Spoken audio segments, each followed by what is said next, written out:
ಕೆಆರ್ಪುರಂ ವಿಧಾನಸಭಾ ಕ್ಷೇತ್ರ ಎ ನಾರಾಯಣಪುರ ವಾರ್ಡಿನ ಶ್ರೀ ರಾಮಾಂಜನೇಯ ದೇವಾಲಯದಲ್ಲಿ ಕಾಂಗ್ರೆಸ್ ಪಕ್ಷದ ಆಕಾಂಕ್ಷಿ ಶ್ರೀ ಉಮಾಶಂಕರ್ ಅವರು ಕನ್ನಡ ರಾಜ್ಯೋತ್ಸವದ ಪ್ರಯುಕ್ತ ಅನ್ನ ಸಂತರ್ಪಣೆ ನೆರವೇರಿಸಿದ್ದು ಅರ್ಥಪೂರ್ಣವಾಗಿ ಕನ್ನಡ ರಾಜ್ಯೋತ್ಸವವನ್ನು ಡಿಕೆ ಮೋಹನ್ ಬಾಬುರವರ ನೇತೃತ್ವದಲ್ಲಿ ಅವರ ಸಹಕಾರದೊಂದಿಗೆ ನೆರವೇರಿಸಿದರು.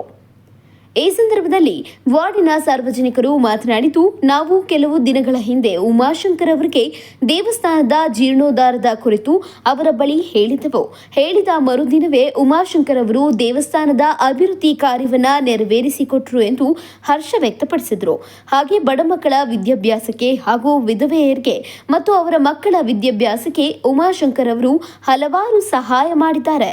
ನಮ್ಮ ಕುಂದು ಕೊರತೆಗಳಿಗೆ ಮಿಡಿಯುವಂತಹ ಜೀವ ಎಂದರೆ ಅದು ಉಮಾಶಂಕರ್ ಅವರದ್ದು.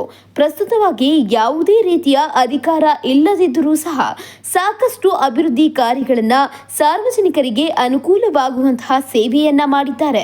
ಮುಂದಿನ ದಿನಗಳಲ್ಲಿ ಇಂತಹವರು ಅಧಿಕಾರಕ್ಕೆ ಬಂದರೆ ಅವರಿಗೆ ಒಂದು ಅವಕಾಶವನ್ನ ಕಲ್ಪಿಸಿಕೊಟ್ರೆ ಇನ್ನಷ್ಟು ಹೆಚ್ಚಿನ ಸೇವಾ ಕಾರ್ಯವನ್ನ ಮಾಡುತ್ತಾರೆ ಎಂದು ಹೇಳಿದ್ದು, ಅವರು ಎ ನಾರಾಯಣಪುರ ವಾರ್ಡಿನ ಆಕಾಂಕ್ಷಿಯಾಗಿದ್ದು ಮುಂದಿನ ದಿನಗಳಲ್ಲಿ ಅವರಿಗೆ ಖಂಡಿತವಾಗಿಯೂ ಚುನಾವಣೆಯಲ್ಲಿ ಅವಕಾಶ ಸಿಗುತ್ತದೆ ಹಾಗೂ ನಮ್ಮೆಲ್ಲರ ಬೆಂಬಲ ಅವರ ಜೊತೆ ಇರುತ್ತದೆ ಎಂದು ಭರವಸೆ ವ್ಯಕ್ತಪಡಿಸಿದರು.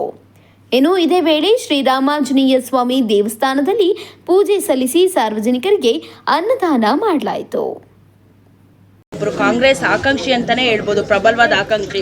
ಅವ್ರ ಬಗ್ಗೆ ತಾವು ಏನು ಹೇಳಕ್ಕೆ ನಿರೀಕ್ಷೆ ಮಾಡ್ತೀರಾ ಮೇಡಮ್ ಅವರೇ? ನಾವು ಫಸ್ಟ್ ಟೈಮ್ ಅವ್ರು ಇಲ್ಲಿಗೆ ಬಂದರು ದೇವಸ್ಥಾನ ಹತ್ರ, ಶ್ರೀರಾಮ ದೇವಸ್ಥಾನ ಹತ್ರ ಬಂದಾಗ ನಾವು ಕೇಳಿದ್ವಿ, ಈ ಥರ ನಾವು ದೇವಸ್ಥಾನದ ಹತ್ರ ಸೈಡಲ್ಲೆಲ್ಲ ಫುಲ್ಲು ಒಂದು ರೂಮ್ ಇದೆ ದೇವ್ರದ್ದೇ, ಎಲ್ಲ ಇಡೋಕ್ಕೆ ಒಂದು ಅದೆಲ್ಲ ಬಿದ್ದೋಗಿತ್ತು ಮಳೆ ಬಂದು.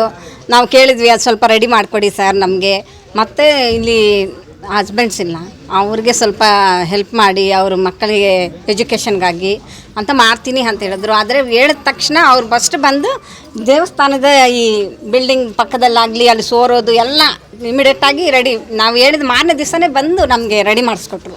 ಏನು ಸುಮಾರು ಕುಂದು ಕೊರತೆಗಳನ್ನ ಹೇಳ್ತಾ ಇದ್ರಿ, ವಿದ್ಯಾವಂತರಿಗಾಗಿರ್ಬೋದು, ವಿದ್ಯೆಗೆ, ಅದ್ರ ಜೊತೆಲಿ ದೇವಸ್ಥಾನ ಅಭಿವೃದ್ಧಿಗೆ ಅಂತ ಅಂದ್ಬಿಟ್ಟು ಯಾವ್ಯಾವ ಥರ ಒಂದು ಈ ಭಾಗದಲ್ಲಿ ಅವ್ರು ಸೇವೆ ಮಾಡ್ಕೊತ ಬಂದಿದ್ದಾರೆ ಮೇಡಮ್ ಅವರೇ? ನಮಗೆ ಫಸ್ಟ್ ಟೈಮ್ ಇದೆ, ಆದ್ದರಿಂದ ನಮಗೆ ಫಸ್ಟು ಸೇವೆ ಮಾಡೋದಂದರೆ ಇನ್ಮೇಲೆ ಖಂಡಿತ ಮಾಡ್ತೀನಿ. ಆದರೆ ಒಂದು ಕೇಳಿದ್ದು ನಾವು ದೇವಸ್ಥಾನಕ್ಕೋಸ್ಕರನೇ, ಅದನ್ನು ನಾವು ನಮಗೆ ಅವರು ಹೆಲ್ಪ್ ಮಾಡಿದ್ದಾರೆ. ತಕ್ಷಣ ಹೇಳಿದ ಮಾರನೇ ದಿವಸನೇ ಬಂದು ಇಮಿಡಿಯೇಟಾಗಿ ಎಲ್ಲ ಕ್ಲೀನಾಗಿ ರೆಡಿ ಮಾಡಿಸ್ಕೊಟ್ರು. ಮತ್ತು ಇವಾಗ ನಾವು ಮುಂದಕ್ಕೆ ಮಾಡಿಕೊಡ್ತೀವಿ ಅಂತ ಹೇಳಿದ್ದಾರೆ. ಹಂಗೆ ಬಡ ಮಕ್ಕಳಿಗಾಗಲಿ ಏನೇ ಆಗಲಿ ನಮಗೆ ಹೆಲ್ಪಿಂಗ್ ಬೇಕಾದರೆ ನಮಗೆ ಮಾಡಿಕೊಡಿ ಅಂತ ನಾವು ಕೇಳ್ಕೊಳ್ತಾ ಇದ್ವಿ. ಆಯಿತು ಅಂತ ಮಾಡಿಕೊಡ್ತೀವಿ ಅಂತ ಹೇಳಿದ್ದಾರೆ. ಮತ್ತು ಮನೆಗಳಿಲ್ದವ್ರಿಗೆ ಶಾಂಕ್ಷನ್ ಆಗಿರೋದು ಅದೆಲ್ಲ ಮತ್ತೆ ಮಾಡ್ತೀವಿ ಅಂತ ಹೇಳಿದ್ದಾರೆ. ಬಡವ್ರಿಗೋಸ್ಕರ ಹೆಲ್ಪ್ ಮಾಡಿ ಅಂತ ನಾವು ಕೇಳ್ತೀವಿ. ಏನು ಮೇಡಮ್, ಪಂಡಿತರ ಚೀಟಿ ಸಮಸ್ಯೆ ಇದೆ ಅಂತ ಅನ್ನೋದು ಒಂದು ಕುಂದುಕೊರತೆ ಹೇಳಿ, ಅದು ಅದ್ರ ಬಗ್ಗೆ ಗೊತ್ತಿಲ್ಲ ಮೇಡಮ್. ಇಲ್ಲಿ ತುಂಬ ಜನ ಹೊಸಬರು ಬಂದಿದ್ದಾರೆ, ಬಟ್ ಅವ್ರನ್ನೆಲ್ಲ ನಾವು ಕೇಳಬೇಕು, ಇದೆಯೋ ಇಲ್ವೋ ಅವ್ರ ಹತ್ರ ಗೊತ್ತಿಲ್ಲ. ಇಲ್ದಿದ್ರೆ ನಾವು ಇವಾಗ ಅಣ್ಣವ್ರು ಹೇಳ್ದಂಗೆ ಯಾರ್ಯಾರ್ದಿಲ್ವೋ ಅವ್ರದ್ದೊಂದು ಲಿಸ್ಟ್ ಮಾಡಿಕೊಂಡು ನಾವು ಅವ್ರ ಹತ್ರ ಹೇಳ್ಕೊಡ್ತೀವಿ.